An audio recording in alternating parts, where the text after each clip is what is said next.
What's up, you guys? Welcome back to my channel. I actually already filmed this whole video, but it was 45 minutes long. So we're gonna do a speed round. So welcome back. I'm gonna go through the milestones that I had, the big moments of my 2021. We're also gonna do a recap of my 2021 goals. Did I achieve them? Did I not? What could I do to work on them differently? And then also going through my new 2022 goals. So thanks for joining. It's always fun to like see other people's goals and whether they failed or accomplished them. Let's go ahead and get started with going through the milestones, as I'll say, for 2021. My big moments of this year. So starting off 2021, I actually in-charged my first audit. So that was a big professional milestone.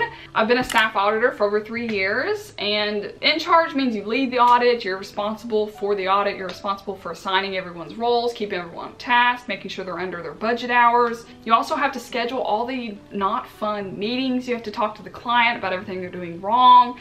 You have to write up all the issues. You basically take the responsibility for the audit and you kind of do all the not fun work. But it is a promotion, it is an honor, you've made it to this point, you are now trusted with this responsibility. So that was a big thing for me this year. It was really challenging. I had a bigger audit too, so it was not an easy audit. It really pushed me a lot professionally, but in a good way, I think. So that happened this year. I also remodeled my entire bedroom, so I did a whole video on that. It was not cheap, but it was definitely necessary. This room is so cozy now. I spend so much more time here in my bedroom, which is literally half of my renting space. So yeah, I'm glad I did this. And then, as you guys know, I went to Africa for a whole month. I went to Namibia on a missions trip. Namibia is just northwest of South Africa.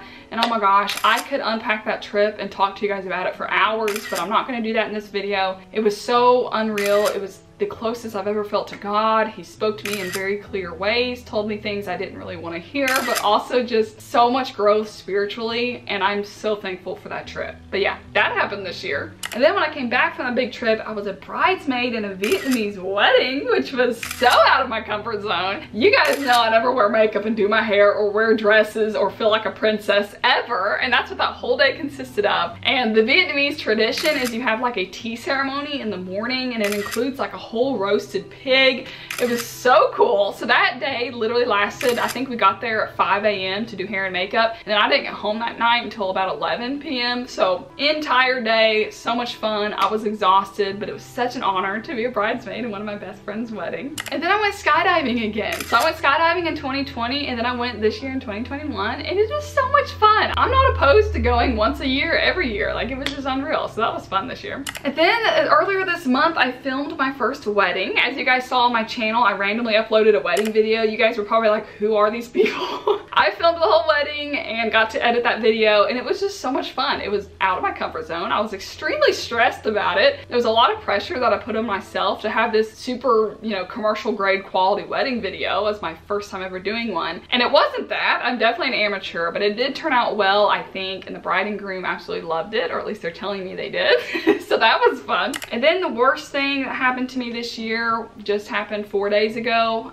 We had to put down my family's dog, Gidget. She's been in a lot of my videos. She's my favorite dog we've ever had. She was 15 years old. She ended up with kidney disease. She also almost died 7 years ago. So every day since then, when we almost had to put her down 7 years ago, has really been a blessing. Like, every day's been a gift since then. She is very tough. She's very resilient. So every dog we've ever had has died naturally. This was the first time that we've actually had to put one down. And I was in the room with her. We were all like petting her and holding her while they gave her the shot that, you know, slowed her heart down until it eventually stopped. And that was the saddest, hardest day. Oh my gosh, I was not expecting the amount of emotions that I felt that day. That was the hardest day. So that happened just a few days ago, and honestly since then I really haven't socialized at all. I've kept to myself here at my apartment, but I've just felt kind of, it's put me in a weird mood, and that's fine. It's part of the grieving process and mourning her loss. And I know she's just a dog, but at the same time she's not just a dog. So that was really hard. So on that note, let's go through my 2021 goals that I had for myself this year. The first one was to go to Africa. So that trip was initially planned for 2020. Then, as we know, the pandemic came and like ruined the whole world. So then that trip got delayed to 2021. And in fact, we actually had someone test positive for COVID, and we had to delay the trip a whole week later. It was a whole dramatic thing. We almost didn't get to go, and thank goodness we did, because that was the trip of a lifetime. So finally got to go to that this year. And then I had a goal to get back into kickboxing, and I didn't keep track of how many classes I went to, but I looked back at my calendar and I think I went to about 15-ish classes this year. Does 15 workout classes consider yourself back into something? No, I don't think so. So I put a little squiggly line. I didn't really get back into kickboxing, but I did not go. So anyway, getting a facial, I actually forgot was on my list. So I went through that this morning and I was like, what the heck? Because I had one scheduled a few days before that wedding when I was a bridesmaid, but then I was like, oh my gosh, what if my face has some sort of reaction? What if I break out? What if it swells up? That's probably not the smartest thing to do a few days before like a grand photo shoot. So I ended up canceling that facial. Yeah, I forgot it was on my list, or I would have gotten one because I really want to. I just haven't yet. So go a week without my phone. You could technically say that when I was in Africa, I went several weeks without my phone. I didn't have internet access, but maybe like once a week. So I wasn't on social media at all. I wasn't texting people. I did use my phone as a camera for the whole trip. So I filmed a video for you guys. The purpose of this goal was to be here in my American home by myself without my phone. It's kind of like a fun challenge. But the more I've thought about it, as far as my mental health, and it's kind of been a roller coaster these past 2 years. I'm sure everyone else's has as well. My two best friends live about 5 or 6 hours away from me in opposite directions, and I talk to them every single day. So me cutting that out for a whole week, I do not think would improve my mental health. I think it would be devastating, honestly. So yeah, did not accomplish that this year, and I'm okay with that. The next is to read 6 novels, and the reason I put novels was because I read a lot of nonfiction leading up to my trip to Africa, to Namibia. So I wanted to have just some fun reads where you don't feel stressed about having to learn something. You can just read a fun fiction novel. So I didn't keep track of the books I read this year. I don't think I read 6. I listed the ones that I remember reading. There could have been 1 or 2 more. I'm not really sure. I should have kept track, but I didn't. And lastly, reading the New Testament. Yeah, as you guys see, there are a lot of missing check marks there. I ended up reading a lot of the Old Testament this year through my Bible study and just through learning the character of God, which is portrayed a whole lot in the Old Testament, even though the New Testament is what is really applicable to our lives now. Since Jesus came and died for us, we live a whole new life than the people who did in the Old Testament before Jesus. So I've read, you know, these books of the New Testament, but I read quite a bit of the Old Testament. But yeah, I'm also reading the Warren Weirsby Study Bible, and this thing is absolutely phenomenal. My favorite Bible that I've ever read. I'm gonna have it linked down below for you guys. But as you can see, there's a whole introduction when you start a new book, and then you have the Bible passage, and then you have the study part here at the bottom, and it explains the context of what's going on. It references other Bible books, so you can really get the most out of what you're reading, because it can be hard to read a book that was written thousands of years ago. The study part really makes a huge difference. So I highly recommend, if you're wanting to get serious about reading the Bible, is to get a study Bible. And it doesn't have to be this one. This is the New King James Version. I like it a lot, but it doesn't have to be the one you get. There are a ton of really great study Bibles out there. I will leave this one linked down below if you guys want to get it. But yeah, just want to throw that out there. And a goal that I didn't put on this list for the world to see was to go on 3 dates for 2021, and I ended up going on over 10 this year. So yeah, accomplished that goal. More on that later. Let's move on to 2022. So I wrote my 2022 goals down on paper, mostly because my mom got me this cool journaling set with cool pens and markers. I wanted to use it. So yeah, here's the 2022 goals. We're gonna start with finishing the New Testament. So you guys saw the books that I didn't read in 2021. I put all those down, listed with a separate checkbox for 2022. So I'm hoping to read those this year. Next is to read 20 books. Now I just left books because that can be nonfiction or fiction. I also have a premature check mark on here, and I'm not sure why I did that because it's not 2022 yet. Today is New Year's Eve, so it's impossible for me to have already read a book. So just ignore that check mark.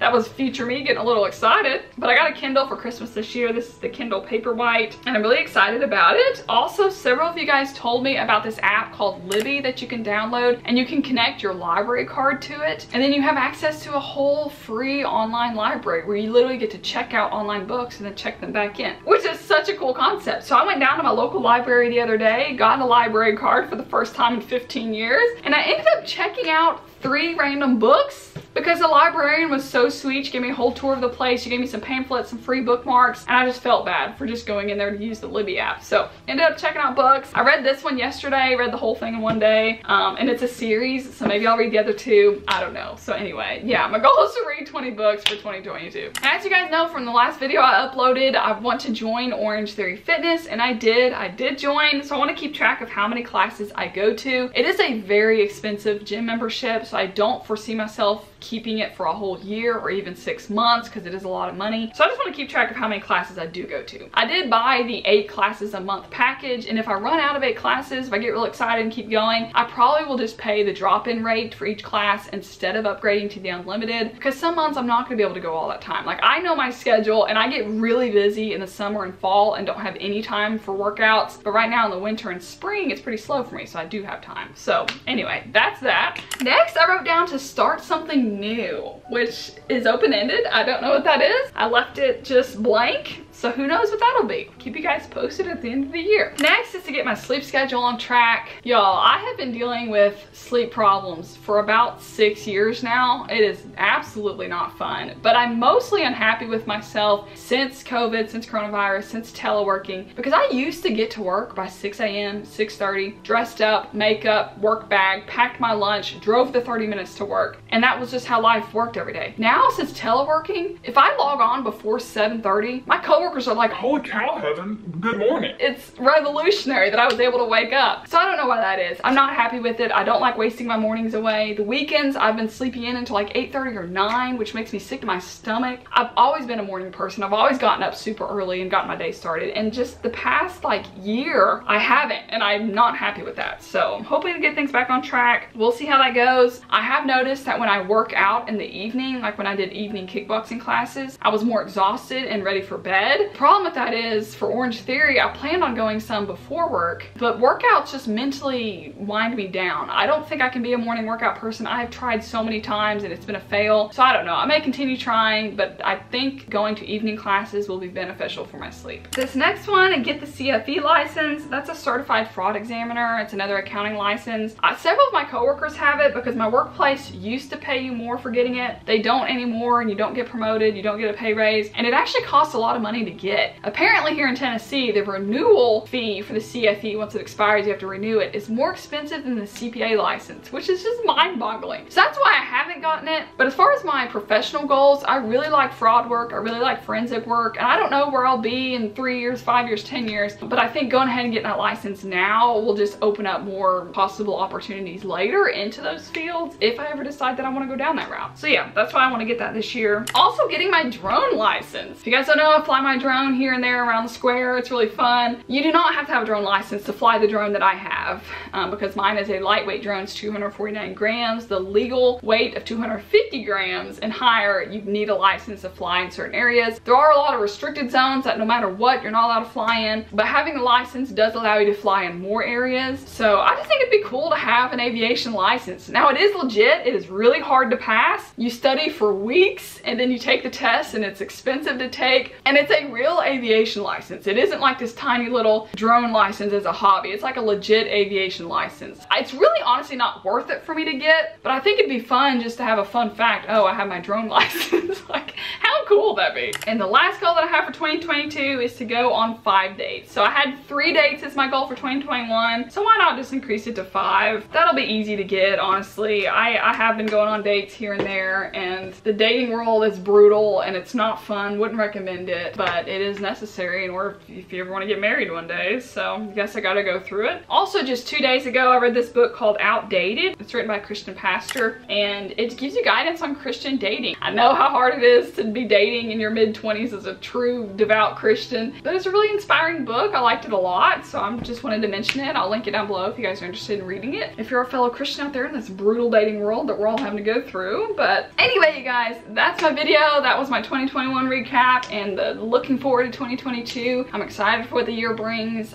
It's hard to plan for anything, as we know, because of the pandemic and the vaccination requirements and just all the stuff going on. It's hard to plan. Yes, I would love to travel, but I don't know what travel is going to look like tomorrow, let alone in 6 months from now. So anyway, thanks for tuning in, you guys. If you guys want to share any of your goals, then comment down below. I'd love to hear them. I love seeing other people's goals. You can also email me if it's something personal you don't want everyone else to see. That's fine too. But anyway, I'll see you guys next time, fam. Bye.